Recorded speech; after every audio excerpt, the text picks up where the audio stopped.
Hi, good evening everybody. In this video, can we still salvage 30 wins this season, especially after what we seen last night? Coming up. All right guys, I was planning to do this video even before last night's game. I think I even mentioned it a few videos ago. I still am shooting for 30 wins. I thought a surprise season this year would be about 75 points. This is kind of what I was hoping before the season started. That's a bit of a long shot now, but can we still salvage close to that? I think we can, and it's really going to just depend on the boys and how much they want it and what we're going to see them unfold into down the stretch, because I'm a big believer that down the stretch, if a team gets hot down the stretch and they're out of the playoffs, that kind of boils over into the next season as a good young team. And I've seen Chicago do that before their cups. I've seen the Penguins do that also. Let's see. Let's take a look at it. I got a few numbers here on the board, and we'll talk about it. Okay. So there's 27 games left. Now, I went and checked the schedule. There's 18 of those 27 are against playoff teams. 9 are against non-playoff teams, and some of those are bubble teams, man, that are 2 points out. So these are all going to be tough games, I'll tell you right now. So 18 against current playoff teams, 9 against current non-playoff teams. That can shift, but the odds are it'll stay similar to this, right? Because there's only so many that get in. Now, in those 27 games, we have 6 back-to-backs. And we also have 4 3-and-4s, meaning 3 games in 4 nights. So that's something to think about also. There's a lot of hockey to play in a condensed amount of time.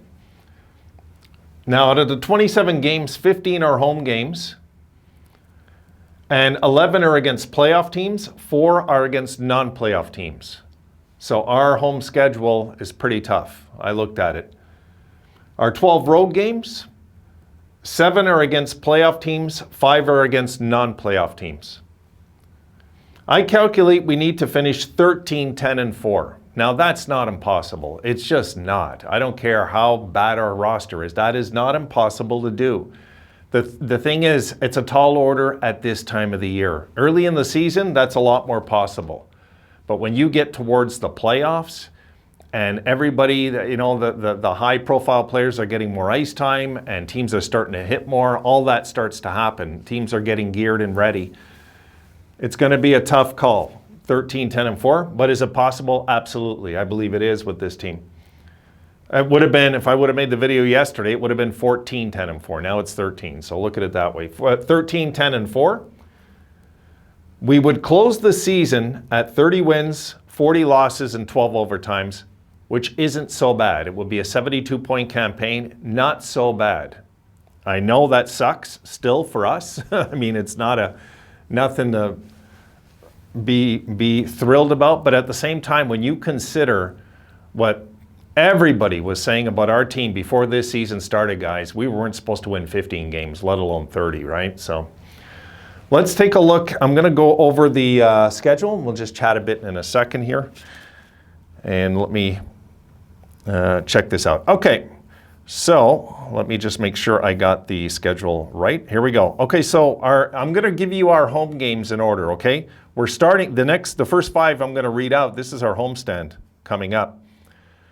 We're at home against Minnesota, Los Angeles, Florida, Vegas, and Toronto. That's our 5-game homestand. Then our next home games after that, Pittsburgh, Washington, Winnipeg. That's the games this month. Next month, Nashville, Florida, Carolina, St. Louis, Philadelphia, the Islanders, Chicago. And that's it for the home schedule. Now for the road. We got one knocked off yesterday. I really wanted to do this video before yesterday's game. I just didn't get around to getting it done. Okay, our road games, these are all on the road, okay? So Edmonton, Calgary, Vancouver, West trip, not fun. Then the Rangers, Chicago to close out the month. Then next month, Carolina, Florida, Tampa Bay, Toronto, tough. Philadelphia, New Jersey, and our last home road game of the year will be in Boston. So the numbers here pretty much are accurate. I mean, there's a lot of playoff teams I just called out, right, in those games.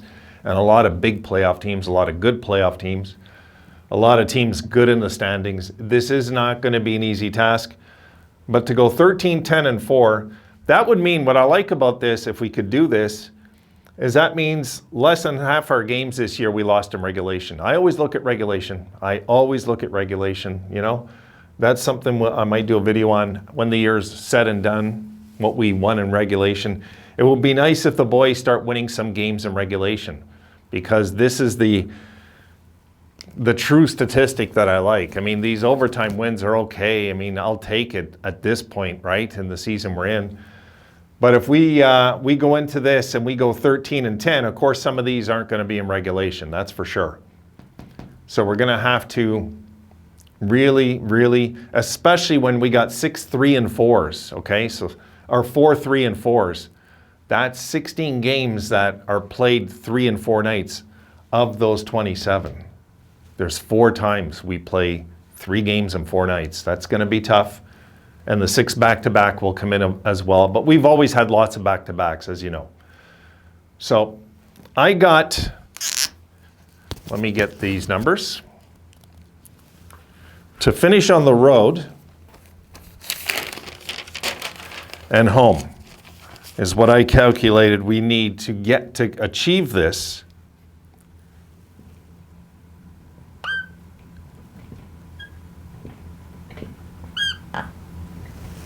We got to go 7, 6, and 2 in those 15 home games. Not impossible, guys. It's not. I don't care what our home record said. It's not impossible. And yes, there's a lot of hard games. This 5-game homestand is going to say a lot about if this is just fact or fiction. If we have a good homestand, all of a sudden we can look at this and say, yeah, we can do some damage down the stretch to a lot of teams. And our road game, in the 12 road games,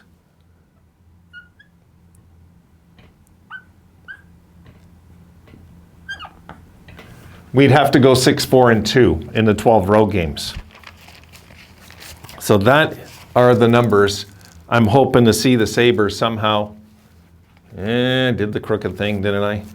Those are the numbers I'm hoping to see the boys do to close out the season. Because if they can do something like this down the stretch, my God, it's a good sign of things to come. It just is. I just know it. I've believed in that since I'm a kid. I've always paid attention to how teams close. Somebody taught me that along the way in my life. I don't remember who, but I obviously picked up on it somehow. It's one of those things I always watch with teams late in the year. Who's causing damage? Who's causing damage? It's kind of like that guy that goes into the playoffs and who's scoring, like John Druce for the Capitals there back in the day. These are the things I'm going to be paying attention to with the Sabres. Are we going to tank out the rest of the year and just look like crap? You see, we don't know. But after yesterday, there's hope. There's hope that something like this can actually transpire by the end of the season. I'm not into tanking, guys. I'm not doing it. I'm just not doing it. I'm not cheering for losses to get Shane right, because if I have that mentality, I guarantee we're going to lose the lottery anyway. We'll lose the lottery, or we'll get another spoiled brat on our team. It's one or the other. It's not a good omen. It's just not. It's not good karma long term. Look what it did tanking for Jack. It killed our decade. It killed our decade, literally. We got into this losing culture. We haven't been able to get out of it. Although I don't believe it's a losing culture this year. I believe it's a lack of talent, what's going on with this team, really. This is a close-knit bunch. This is not a team that sits there moping they're going to lose. It's not. So I'm not worried about the losing culture thing no more. But it put us down the drain a long time, right? I can't have that mentality. I can't just waste my life anymore on stuff like that. I can't. I mean, I'll be thrilled if we get the number 1 pick somehow, some way at the end of the year, of course, but let's get it organically. Let's do it properly. Let's not do it trying to cheat. Let's not. It's just not right. It isn't. Like, I don't really care how we get them. I'll be thrilled getting them. But, Back in the day, it wasn't the players tanking anyway when we got Jack. It was management, as we all know, right? So yeah, this is the goal for me, 13, 10, and 4, which I think is very realistic. These are what we'd have to achieve, close to it, either or kind of thing. And I would be very happy, guys, and I mean this honestly, sincerely, with 30 wins, 40 losses, and 12 overtimes this year. I'd be very happy with that season. If you would have told me that before the year, I would have said, yeah. To me, that we've overachieved if we accomplish this by the end of the year. We have. I said it before the year. If we get in the 70s, that's an overachieving season. We're going to surprise many. We'd have to finish, though, surprisingly. That's the thing now. All right, guys. That's it. I got other videos to make. See you in those.